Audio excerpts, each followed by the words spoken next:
세상은 너무도 빠르게 그리고 갑작스럽게 변화하고 있죠.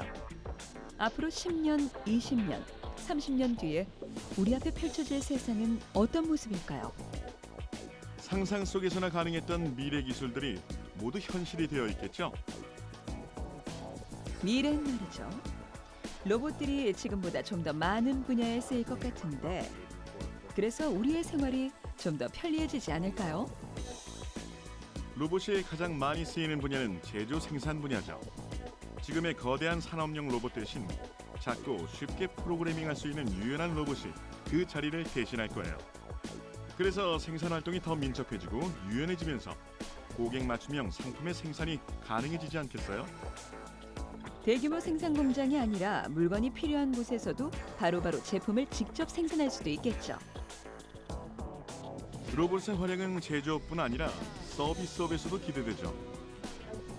호텔, 병원, 레스토랑, 공항 등을 중심으로 고객 서비스 로봇의 보급이 증가할 것으로 전망하고 있어요. 최근에도 한 피자 매장에 주문과 결제를 담당하는 로봇 점원이 배치된다고 해요. 아, 그 로봇 알고 있어요. 일본의 한 기업이 개발한 페퍼라는 로봇인데 2015년 공식 판매 첫날 1분 만에 1000대가 완판되었던 어마어마한 기록을 갖고 있다지 뭐예요. 로봇 페퍼는 서비스업을 겨냥해 만든 감정인식 로봇이에요. 시각, 청각, 촉각 센서를 통해 사람의 기분을 파악한 뒤 대화를 나누고 적절한 행동을 취한다니 참 대단한 로봇이죠. 정말 머지않아 친절한 로봇 점원의 서비스를 받아볼 수 있겠네요. 고령화 사회를 대비한 로봇도 인기를 끌고 있죠. 일본 노인 요양시설에서는 간병 전문 로봇 파르로가 있는데요. 혼자 있는 노인에게 스스럼 없이 다가가 말동무가 돼주고 더불어 우울증 치료와 함께 치매 예방에 큰 역할을 할 것 같아요. 좀 더 전문적인 치료 영역에서 로봇이 큰 역할을 할 것 같지 않아요? 요즘에도 로봇을 이용한 수술들을 많이 하잖아요. 인간의 손보다 뛰어난 정밀도를 가진 로봇 수술은 다른 신체 조직을 다치게 하지 않고 수술을 해내는 장점이 있죠. 로봇만 있다면 지구 반대편에서도 원격 조종으로 수술을 하거나 간호사 없이 로봇의 도움을 받아 수술을 진행하는 것도 가능하겠어요. 치료를 위한 초소형 로봇도 있죠. 사람이 탄 잠수정이 혈관을 지나가며 레이저로 막힌 곳을 뚫는 영화 속 한 장면이 떠오르네요. 실제로 혈관 속을 타고 다니면서 병변을 관찰하거나 제거하고 몸속의 병원균 모양을 나노 센서를 통해 감지하죠. 그리고 목표물을 찾아 약물을 쏴 병원균을 파괴하는 마이크로 로봇이나 나노봇도 이제 머지않아 현실화될 거라고요. 어머, 웬만한 수술은 외부에 상처를 하나도 내지 않고 수술을 할 수 있게 되겠네요. 거기에 힘을 실어주는 기술이 더 있죠. 그중 하나가 바이오 센서예요. 바이오 센서라면 인간의 세포 조직과 기계가 결합된 기술이잖아요. 맞아요. 바이오 센서를 인체에 이식하거나 복용하면 환자와 의사가 실시간으로 연결돼 질병을 진단하고 치료하는 건 물론이고 실생활에서도 편리하게 예방하고 관리할 수 있는 거죠. 바이오 센서만큼이나 3D 프린팅도 질병 치료에 획기적인 기술이 될 것 같아요. 체외에서 유전자를 교정한 후 3차원 세포 프린팅으로 원하는 조직이나 장기를 제작해 재생하는 기술이거든요. 난치병이나 유전성 질환 치료에 도움이 된대요. 그런데 이렇게 건강을 관리하고 치료를 한다고 해도 미래에 고치지 못할 병은 있겠죠? 그렇죠. 그럴 땐 미래까지 기다리는 방법이 있어요. 바로 인체 냉동 보존술이죠. 치료법을 찾지 못한 불치병 환자들을 냉동 상태로 보존해서 미래에서 치료받을 수 있도록 하는 거죠. 지난해 중국의 유명 작가가 췌장암 말기에 걸려 중국인 최초로 냉동인간이 되었다던데요. 그녀는 치료제가 개발될 날을 고대하며 50년간 잠들게 된 거죠. 근데 어떻게 그게 가능한 거죠? 사람을 냉동 보관하려면 영하 72도의 냉동장치에 사람을 넣고 전신에서 혈액을 뽑아내야 해요. 그 다음 혈액을 대신할 식염수, 또는 냉동 생명 보존액을 주입해 주는 거죠. 그리고 이렇게 냉동 처리가 완료된 사람은 영하 196도의 액체 질소 속에 넣어 보관하게 되죠. 현재 기술로는 인체 냉동 보존술이 완벽한지 확인할 방법이 없다면서요. 하지만 미래엔 신체 조직의 손상 없이 냉동 인간을 온전히 부활시키는 것이 가능하겠죠? 아직은 미완이지만 한 걸음씩 향해 가는 미래 기술. 그 끝에서 만나볼 미래 우리 모습이 기대되네요.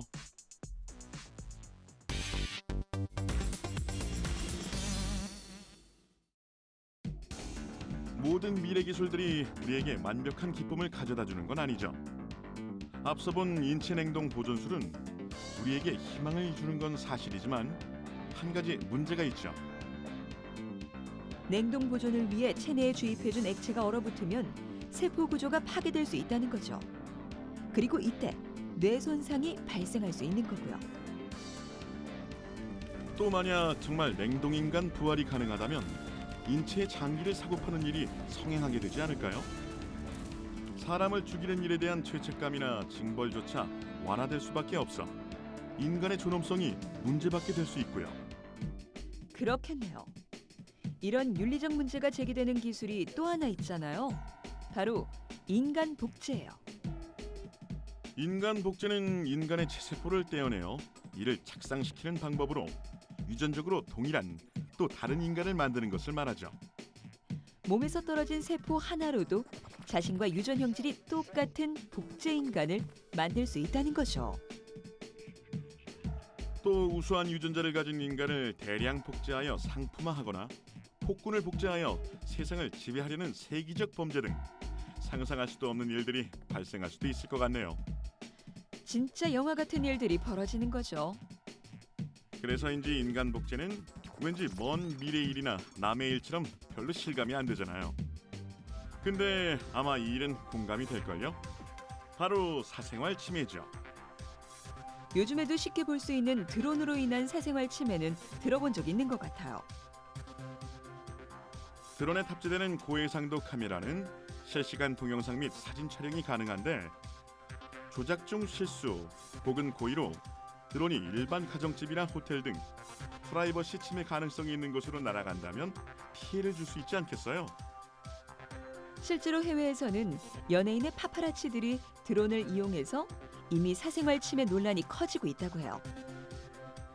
2014년 팝 가수 리안나의 저택과 배우 앤 해서웨이의 비공개 결혼식 등이 드론에 찍혀 대중에 알려졌죠.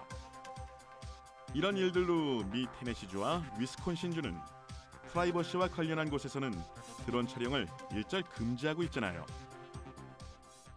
하지만 드론만 막는다고 사생활 침해를 막을 수 있을까요? 미래는 사물 인터넷 시대라고 하잖아요.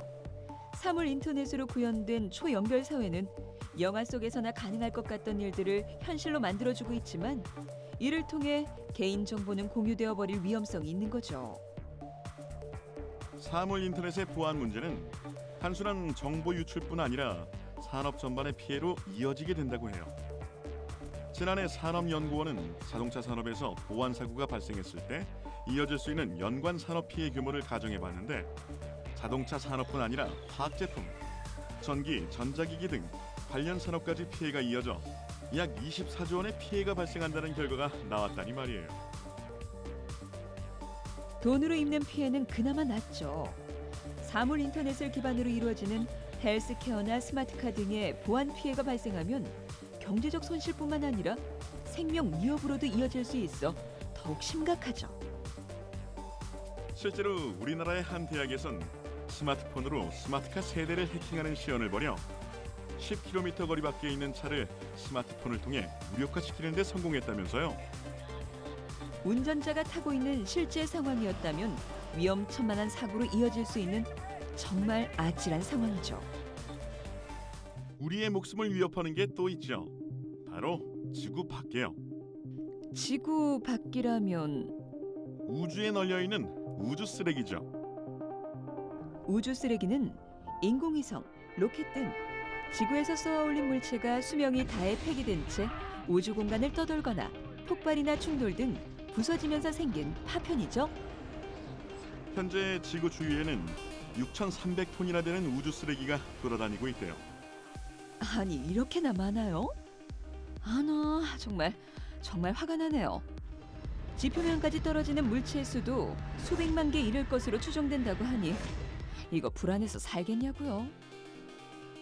실제로 2013년에는 위성잔해 30여 개가 호주 서쪽 해안부터 남극을 거쳐 칠레와 멕시코에 광범위하게 흩어져 떨어지기도 했었죠. 다행히 사람이 살지 않은 지역이라 괜찮았지만 만에 하나를 생각한다면 아찔하죠. 위성 파편에 사람이 맞을 확률이 1조분의 1로 극히 희박하지만 갈수록 확률은 높아지는 거죠. 미래엔 더 많은 위성들을 우주로 띄워 올리게 될 테니까요. 그리고 어디로 떨어질지 정확한 예측이 어려운 만큼 불안감은 배가 될 수밖에 없죠. 역시 미래를 준비함에 있어 위험 요소를 먼저 고민하고 그에 필요한 법제도를 마련하는 노력이 필요할 것 같네요.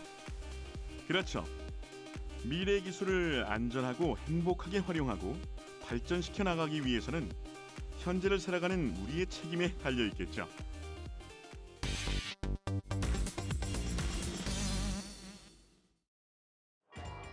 지난 2월 골프 로봇 앤드릭이 16번 홀에서 홀인원을 기록해 화제가 된 거 알아요? 프로골퍼도 평생 한 번 하기 힘들다는 홀인원을 로봇이 고작 5차례의 샷 만에 가뿐히 해내다니. 아니, 이게 말이 되냐고요. 그렇죠.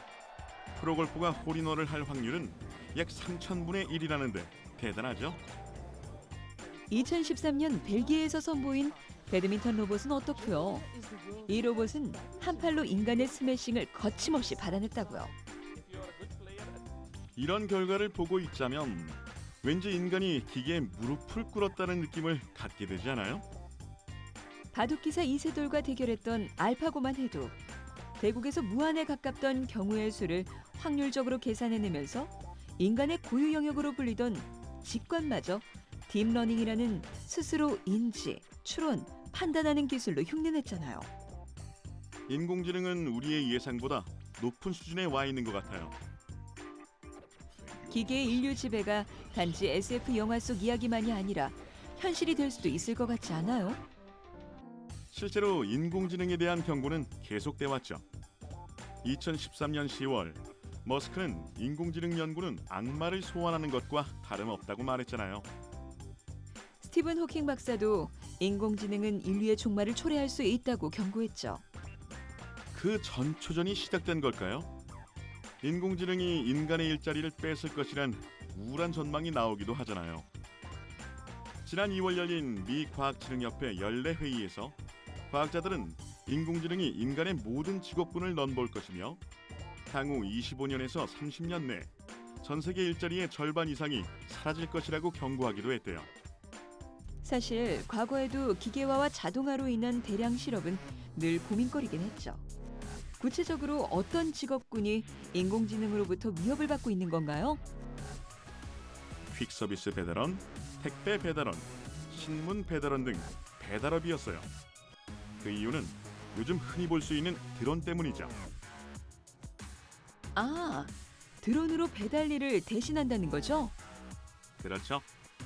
드론 택배가 상용화될 경우 인터넷으로 책을 구입한 지 30분 만에 집에서 상품을 받을 수 있고 주문한 피자도 배달원 손을 거치지 않은 채 직접 받을 수 있게 될 거예요. 최근에도 영국의 드론 전문 업체는 아이스크림 드론 배달 서비스를 준비하고 있다고 하더라고요. 희석객이 해변에서 스마트폰 앱을 이용해 아이스크림을 주문하면 드론으로 배달해주는 서비스인 거죠. 당분간은 법적인 문제와 규제가 있겠지만 가까운 미래에 우리는 배달부의 모습을 볼 수 없게 될지도 모르겠네요. 그리고 전문직에 속하는 직업군도 사라질 수 있다고 해요. 특히 금융권 종사자로 은행의 창구 직원이나 보험 사무원은 대체될 수 있는 직업에 꼽혔더라고요. 투자 금액, 수익률 등 숫자를 주로 다루기 때문에 인공지능이 자리 잡기가 비교적 수월할 것으로 예상되기 때문이 아닐까요? 그렇죠. 실제로 최근 금융업계에서는 로봇이 펀드 매니저, 자산 관리사 역할을 수행하는 로봇 어드바이저가 선보여서 투자자들의 주목을 받기도 했죠. 적은 인건비로 사람 이상의 성과를 낼 수 있다고 판단되는 만큼 요즘 같은 저금리 시대엔 딱이라고 하는데, 이러다 미래은행엔 로봇 은행원들만 가득한 거 아닐까요? 인간의 일을 인공지능이 대신한다는 것은 정확하고 신속하게 일을 처리할 수 있다는 점에서 편리하고 유익한 발전이기도 하지만, 인간의 역할이 줄어들고 그로 인해 직업을 잃게 되는 사람이 생긴다는 점이 참 서글퍼지네요. 저도 그래요. 그런데 이렇게 사회 요소에 로봇이 인간을 대신하다 보면 인간과 인간의 직접 교류도 적어지겠죠? 뭐 가는 곳마다 로봇이 인간을 대신한다면 그럴 수밖에 없게 되겠죠. 그러다 보면 사회적 분열이나 개인의 고립, 소외 정도가 갈수록 심각해지지 않을까 걱정이에요. 맞아요. 사회가 기계화될수록 인간성 또한 점차 사라지게 되는 게 아닐까요? 다른 사람들과의 인간관계가 멀어져 인간미가 적어지게 되고, 꼭 지켜야 할 정보윤리를 망각하거나 가치관이 뒤바뀌는 현상이 나타날 가능성이 커지겠죠. 그러다 보면 사람들은 불안, 고독, 공허감을 느낄 수밖에 없고, 더 나아가서는 우울증, 중독, 자살, 범죄율의 급증과 같은 사회적 현상이 일어나지 말라는 법도 없겠죠. 그렇기 때문에 이쯤에서 한번 꼭 생각해봐야 할 것 같아요. 현재 기술 발전을 보는 사람들의 태도는 일단 저는 사람을 대체하는 기술이 아니다라는 말씀을 좀 드리고 싶고요. 사람들의 실수를 보완하고 사람들을 도와주고 사람의 능력을 확장하는 기술이다. 이런 관점을 가지는 게 좋고, 기술이 워낙 많은 것을 변화시키고 있는 세상이기 때문에 기술 발전을 냉정하고 과학적으로 계속 지켜보면서 지켜보는 그러한 자세는 필요하다고 생각을 합니다. 사람을 대체하는 기술이 아닌 사람의 실수를 보완하고 도와주는 기술이 필요한 만큼 미래를 지켜보는 우리의 자세도 중요하겠죠.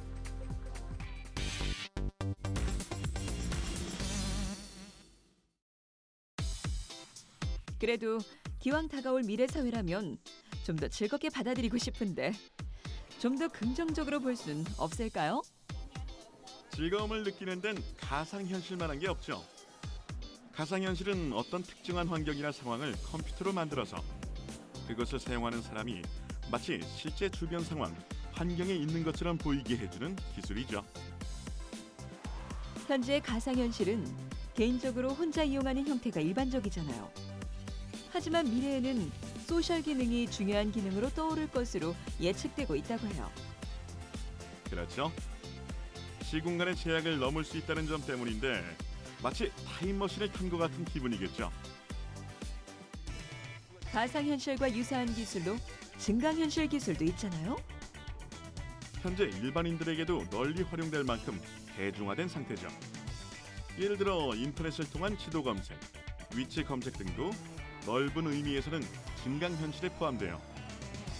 증강현실은 현실을 배경으로 하는 만큼 우리 실생활에 접목시켜 다양하게 응용이 가능하다면서요. 예를 들어 사람의 옷 정보를 바로 확인해 구매할 수 있으며, 행선지를 찾거나 친구를 찾을 때에도 사용자 시선에 맞춰 증강현실 정보를 생성시킬 수 있죠. 쇼핑몰에 적용시키면 유용하게 쓰이겠어요. 쇼핑을 가면 그 사용자의 연령, 취향, 성별 등을 인지해 적합한 브랜드나 아이템을 증강현실 기술로 안내하는 거죠. 음식점에서는 활용 가능해요. 상점 내 의자나 테이블에서 심박수와 칼로리 등 구매자의 당일 컨디션을 파악해 메뉴를 추천하고, 음식 섭취 후 주의사항이나 추천 운동 등을 알려주거나 할인 및 쿠폰 서비스도 알려줄 수 있죠. 가상공간 말고 현실에서 즐길 수 있는 건 뭐가 있을까요? 내가 운전하지 않고 직접 드라이브를 즐긴다면 어떨까요? 자율주행 자동차로 말이죠. 자율주행차라면 운전자가 차량을 조작하지 않아도 스스로 주행하는 자동차를 말하는 거죠. 운전자가 브레이크, 핸들, 가속 페달 등을 제어하지 않아도 도로의 상황을 파악해 자동으로 주행하는 자동차잖아요. 우리나라에서도 자율주행차가 개발되어 시험 운행 중인데요. 봐요. 운전자가 브레이크, 핸들, 가속 페달을 제어하지 않아도 자동차 자체가 스스로 판단하고 제어하잖아요. 센서에서 들어오는 인포메이션을 정보를 종합해서 그러한 환경을 주행 환경을 인식을 하고 인식하는 기술이 있고 그다음에 그런 환경하에서 이제 자동차가 어떻게 움직여야 되는지 이런 것들을 판단하고 그다음에는 그러한 그 안전한 범위 내에서 자동차가 실제로 주행하도록 차량을 이제 엔진이나 브레이크나 조향 장치를 직접 제어해서 그렇게 차량이 안전하게 움직이도록 하는 자율주행 자동차를 개발하는 걸 연구를 하는 겁니다. 사람의 안전과 직결된 문제이다 보니 자동차 스스로 위험 상황을 감지하고 운전자를 능동적으로 보호하는 첨단 안전 기능이 향후 5년간 빠르게 개발될 것이라는 게 업계 관측이라고 하네요. 자율주행 자동차만 있다면 운전자가 필요하여 졸음운전의 위험성이 있을 때 이를 해결할 수 있겠네요. 또 자율주행 자동차에 내장된 컴퓨터가 다른 차와 소통하여 충돌을 미연에 방지하는 등 교통사고율을 낮출 수도 있죠. 무엇보다 가장 좋은 건 운전자가 이동 시간에 다른 일을 할 수 있게 되면서 더욱 효율적인 시간 사용이 가능하다는 거네요. 그렇죠. 자율주행 자동차를 타고 이동하는 시간은 휴식이나 생산적 활동의 시간이 될 수 있죠. 미국의 경우 하루 50분의 자유시간이 늘어날 것이라고 분석됐다고 해요. 하루빨리 자율주행 자동차를 타고 편안하게 달려보고 싶네요. 미래 기술이 완벽하진 않겠죠. 하지만 부족한 점을 조금씩 보완하고 닥쳐올 문제에 대해 우리가 미리 대비만 잘한다면 다가올 미래가 즐거울 수 있지 않을까요? 엉뚱한 궁금증이 지식이 되는 시간. 과학의 발견. 엉뚱한 질문, 유쾌한 상상. 공포 영화를 보면 정말 시원해질까? 유쾌 씨, 웬일로 책을 보나 했더니 더위를 핑계로 포기. 이럴 땐 아이고 놀래라. 여름엔 공포 영화만한 게 없겠지요. 하나의 공식이 되어버린 여름과 공포 영화. 이 둘의 관계를 체온의 변화로 확인할 수 있을까요? 공포 영화를 보면 교감신경이 흥분하여 피부의 온도는 내려갈 수 있습니다. 교감신경 반응 중에 피부의 혈관을 수축시켜 열 손실을 적게 하거나 소름이 돋고 몸이 떨리는 반응은 추울 때도 일어나는 반응입니다. 이러한 반응은 마치 우리가 추위를 느끼고 있다고 착각하게 할 수 있습니다. 우리 몸의 자율신경은 교감신경과 부교감신경으로 나뉩니다. 교감신경은 운동할 때나 흥분되었을 때, 부교감신경은 반대로 안정된 상태에서 활성화되는데요. 공포 영화를 보면서 놀라게 되면 교감신경이 흥분하면서 혈류량이 감소하거나 땀이 증발해 피부의 온도가 국소적으로 내려갈 수 있는 것이지요.